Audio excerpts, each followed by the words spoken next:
Bon, bah, c'est officiel, House of the Dragon est la meilleure série de l'année 2022. Je n'ai aucun mal à le dire. C'est vrai que ça rivalise un peu avec She-Hulk. J'avoue que par moment, je me suis posé quelques questions et tout. Non, House of the Dragon, ici. Bonjour à toutes et à tous, on m'appelle Steven. Nous allons parler de cette saison globalement de House of the Dragon et aussi de son épisode 10, puisque vous le savez, vous avez toutes les critiques qui sont dispo semaine par semaine, n'est-ce pas? On a taffé. Je vais commencer avec une partie qui, je pense, va intéresser certains parce qu'on m'a beaucoup demandé, Steven, j'ai pas vu de Game of Thrones, est-ce que je dois regarder House of the Dragon? Oui, oui. Et oui, c'est beaucoup plus facile à comprendre que Game of Thrones, ça va directement droit au but. On salue l'Olympique de Marseille si tu nous regardes. Et dans le sens où Game of Thrones, il y a plusieurs familles, beaucoup de personnages, beaucoup de lieux. Et du coup, ça met vraiment une saison à commencer globalement. D'ailleurs, c'est pour ça que si vous faites partie de la team qui n'ont pas accroché au premier épisode de Game of Thrones, je vous invite vivement à vous forcer. Moi, je m'y suis pris 3-4 fois, mais je me suis dit, bon, si tout le monde kiffe, s'il y a une hype, c'est pas pour rien, je me suis forcé. Et mon dieu, Game of Thrones, incroyable. Et House of the Dragon se passe bien avant Game of Thrones. Donc voilà, moi je pense que House of the Dragon est la série parfaite pour se mettre le pied à l'étrier sur Game of Thrones en fait. D'autant plus qu'en plus, ce n'est pas français. Ben oui, c'est pas français.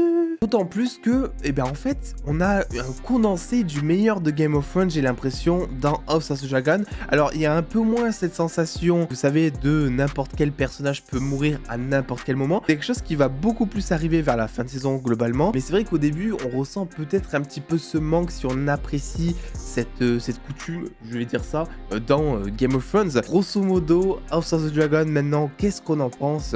C'est la série à ne pas rater en 2022, la mise en scène, les acteurs, personne se fout de notre gueule. Ça va dans le vif du sujet, il y a de la politique et de la trahison, bref, c'est du Game of Thrones comme on l'adore. Quand même l'admettre, ils ont fait très fort parce que quand House of the Dragon a été annoncé, en tout cas moi ça a été mon cas, j'ai eu très peur. Je me suis dit, ok, c'est clairement la série qui sent un peu la moula, quoi, tu vois, c'est la série que les producteurs font pour se dire, ok, on va surfer sur la vibe, l'ambiance de Game of Thrones pour se faire un maximum de thunes parce qu'on sait que ça va fonctionner, et oui, ça a fonctionné puisque ça a encore une fois pété tous les scores d'audience, etc. Et pourtant, mais mon dieu, mais quelle surprise! Je veux dire, on est loin d'un Rings of Power qui surfe lui aussi sur le Seigneur des Anneaux, qui lui, par contre, à côté, déçoit énormément. Là, House of the Dragon arrive par moments, sur certains épisodes, et je pense notamment à l'épisode 8, à faire mieux que la plupart des épisodes de Game of Thrones. Je veux dire, l'épisode 8 de House of the Dragon, ça fait partie, je sais pas, du top 5 des meilleurs épisodes de l'univers Game of Thrones en général. Donc ils sont là, ils ont été très forts, tant sur la musique, également, tant sur les costumes. La seule chose que je pourrais un peu décrier, c'est vraiment en fait le fait que tout le monde s'appelle pareil. Ça, c'est un gros bordel. Appelez-vous par des numéros, ça sera plus simple au bout d'un moment. Numéro 23, 24, 25. Là, on comprend, tu vois. Aegon 1, Aegon 2, Aegon 3. On ne sait plus qui est le fils de qui, etc. Ça devient un gros bordel si on n'a pas été attentif au livre, si en tout cas on n'est pas ultra fan, et c'est là où ils peuvent se perdre un petit peu. Tout comme aussi le saut dans le temps qu'il y a donc en mid-season, où là en fait tu peux te dire, ok, qu'est-ce qui se passe en fait? Il y a je sais plus combien d'enfants, chaque nouvel épisode limite il y avait un nouveau gosse qui était présenté, c'était vraiment un délire, et devinez quoi? Il s'appelait aussi Aegon. Voilà, c'est pour moi le gros point négatif, c'est que voilà, c'est la famille des Targaryens, les cousins et les cousines couchent ensemble, ils donnent le même prénom à leurs enfants, etc. C'est un gros bordel. Et là aussi, ça fait partie de l'univers, c'est adapté des livres, donc tu peux pas vraiment reprocher ça. Voilà, c'est par moments un peu compliqué à suivre. C'était aussi le cas pour Game of Thrones, en fait. C'est-à-dire que la difficulté que tu as ici à essayer de reconnaître chaque prénom, quel fils est le fils de un tel et tout, c'est la difficulté que tu avais dans Game of Thrones à essayer de repérer l'arbre généalogique de chaque famille, les personnages, etc. En soi, c'est pour ça que je dis, il vaut quand même mieux regarder House of the Dragon, parce que pour moi, je pense que c'est quand même beaucoup plus simple même d'avoir juste ce mélange de prénoms que justement ce qu'on a vu dans Game of Thrones avec tous les arbres généalogiques, etc. Enfin, je crois qu'on se rend pas compte de ce qui va arriver. On se rend pas compte de à quel point Aemond est dans la merde. On est quand même sur le plus gros oh merde de l'histoire de toutes les séries. J'ai vu ça en tweet, ça m'a fait ultra gaulerie parce que c'est totalement vrai en fait. C'est-à-dire que Aemond, il est là, lui il avait juste envie de jouer et boum, son petit dragon a décidé d'en faire un petit 4 heures, voilà, c'est-à-dire que le fils de Rhaenyra a servi de Monster Munch pour son dragon. Bon, on s'y attendait un petit peu, pour être honnête, tout nous amène dans ce sens à la fin de l'épisode, d'autant plus quand on traverse les nuages et qu'on arrive dans le calme. Voilà, c'est vraiment le calme avant la tempête, c'est vraiment symbolisé par ça cette scène. Et il en fait une bouchée. Et alors là, je pense que c'est ça, j'ai pas lu les livres encore une fois et merci de ne pas spoiler en commentaire.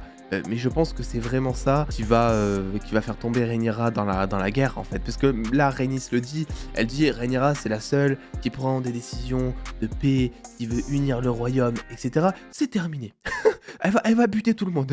C'est clair. Elle a perdu son fils. On peut dire ce qu'on veut de Rhaenyra, mais on a toujours senti que c'était un peu une maman poule. Même là, à la fin, elle va s'en vouloir de ouf, quoi. Je veux dire, c'est elle qui a pris la décision, etc. Là, à la fin, elle hésite. En plus, à envoyer ses fils à dos de dragon. Et en plus, il jure de ne pas pouvoir se battre, ce qui veut dire qu'elle va encore plus culpabiliser parce qu'elle va se dire, ok, mais s'il faut, ils ont juste respecté mon serment. Ils se sont pas défendus, ils sont morts pour rien. Enfin, le petit, parce que c'est vrai qu'au dernier nouvelle, l'aîné, on n'a pas de nouvelles, mais bon, lui, je pense qu'il ira bien aussi, parce qu'il voudra aussi se venger. Daemon, ça y est devenu détestable, tout comme Daemon, ça y est, Daemon, les gens, on va se dire un truc, Daemon est un personnage qui est détestable. Voilà, on adore le détester, certes, mais depuis le début, ça a toujours été un connard.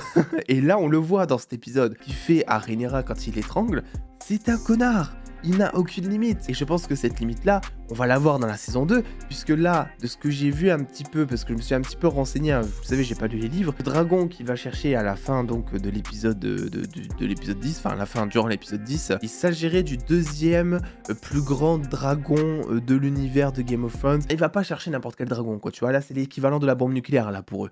Là, ça va être un délire. Donc récapitulons un petit peu dans quelle merde se trouvent les Hightower. Le fils d'Alicent a piqué la couronne de Rhaenyra. Aemond croit que Viserys a été tué par Alicent pour que Aegon puisse hériter du trône. Et la troisième merde, et pas des moindres, c'est que le fils de Rhaenyra et de Daemon a été buté par le fils le plus détestable de Alicent. Donc voilà, grosso modo, on en est là, sans parler un petit peu du passé entre les deux familles qui se tirent un petit peu par-ci par-là dans les pieds depuis quasiment l'enfance. Bon, j'ai hâte de voir quand même la confrontation Alicent-Rhaenyra pour voir un petit peu les nuances qui seront apportées, parce que je pense que en fait c'est la seule relation qui peut sauver la guerre, même si pour moi la guerre maintenant est inévitable. Je veux dire, comme j'ai dit tout à l'heure, Rhaenyra va péter un plomb. Va péter un plomb, oui. Et enfin, j'aimerais terminer sur quelque chose, c'est que cette série montre parfaitement à quel point, en fait, le budget d'une série, d'un film, d'une production ne veut absolument rien dire. Je sais qu'il y a ce match avec Rings of Power qui a coûté des millions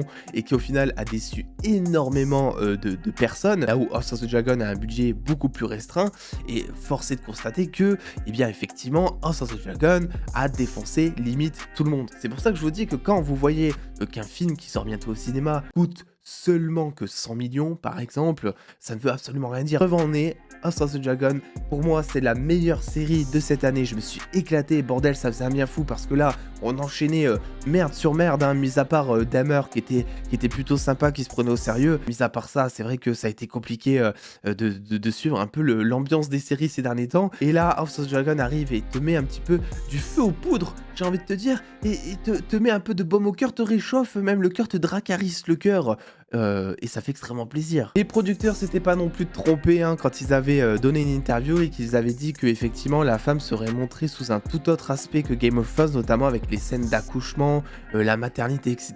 Et typiquement c'est ça, c'est que l'épisode 1 on commence avec un accouchement et là on termine avec un accouchement, bon, qui a merdé, mais un accouchement quand même. Et tu vois toute la douleur, en fait, c'est ça, pendant 10 épisodes, tu sens tous les enjeux d'être mère et reine en même temps. Là, c'est beaucoup plus Rhaenyra qui est plus mère que reine durant ce dernier épisode, selon moi, parce qu'en fait, même des avis du royaume, c'est ce qu'elle essaie d'être, le fait qu'elle essaie d'unir tout le monde, qu'elle veuille la paix, etc. Elle est beaucoup plus vue comme la mère du royaume que vraiment comme la queen qui veut gouverner à tout prix, quitte à entamer la guerre, etc., comme Daemon pourrait le faire lui de son côté. J'aime aussi assez l'idée que Rhaenyra veuille tout simplement suivre les volontés de Viserys, qui lui était un homme de paix, d'histoire, etc. J'aime assez ça parce qu'il y a un énorme respect, et c'est justement là où je vous disais dans mon avant-dernière critique, ou je sais plus quand, que je pense que Viserys continuera d'exister même une fois qu'il sera mort. Je me rappellerai aussi de House of the Dragon comme étant la série à ne pas regarder en mangeant mon bol de céréales. L'épisode 10 d'autant plus, hein, c'est-à-dire qu'avec la scène de l'accouchement, je peux vous dire que j'ai posé de suite ma cuillère, parce que voilà, bah oui, il y a du gore. Oui, c'est du Game of Thrones, les gars.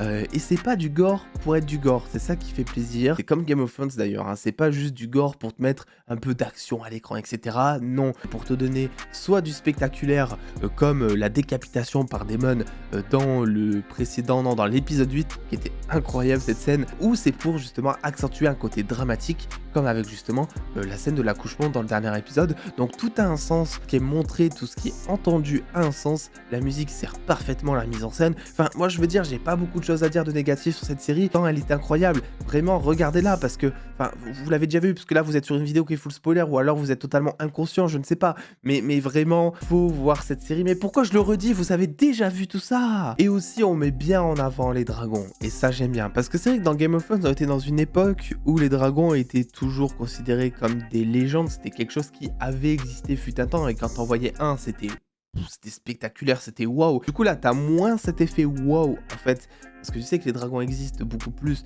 Et d'ailleurs, j'étais assez halluciné quand ils ont fait le calcul de voir qu'il y avait genre, je sais pas, 25 dragons au total. C'est vrai que je m'en rendais pas compte, mais il y a énormément de dragons. En plus, il te dit qu'il y a des œufs en même temps qui sont encore en train d'éclore et tout. Enfin, un gros bordel vraiment.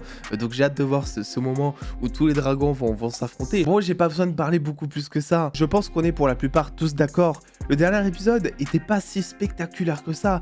Mais mon dieu, qu'est-ce qu'il fait le taf! Et comment il te tease la prochaine saison, c'est-à-dire que là il t'a rendu accro. C'est-à-dire que voilà, vous vous rappelez des avant-derniers épisodes de saison de Game of Thrones qui te laissaient toujours sur un suspense qui était horrible à vivre, et que voilà, tu voulais absolument savoir la suite. Là, t'avais qu'une semaine à attendre, tu voyais la suite et t'étais satisfait. Là, on a à peu près ce même genre d'épisode, sauf qu'il faut attendre quoi, 1 an et demi, 2 ans avant d'avoir la suite. Et là, ça fait mal. Ah oui, ah là, ça fait mal. Donc écoutez, n'hésitez pas à me dire ce que vous avez pensé de cette saison en commentaire. Est-ce que vous êtes accro, vous aussi? Est-ce que pour vous c'est la meilleure série de cette année? On n'oublie pas le petit pouce bleu qui fait plaisir, le commentaire, les réseaux sociaux. Fait gagner d'ailleurs un petit concours à en épingler sur mon Twitter. Et puis en attendant les dos, prenez soin de vous, faites-vous bien kiffer. Des bisous les dos.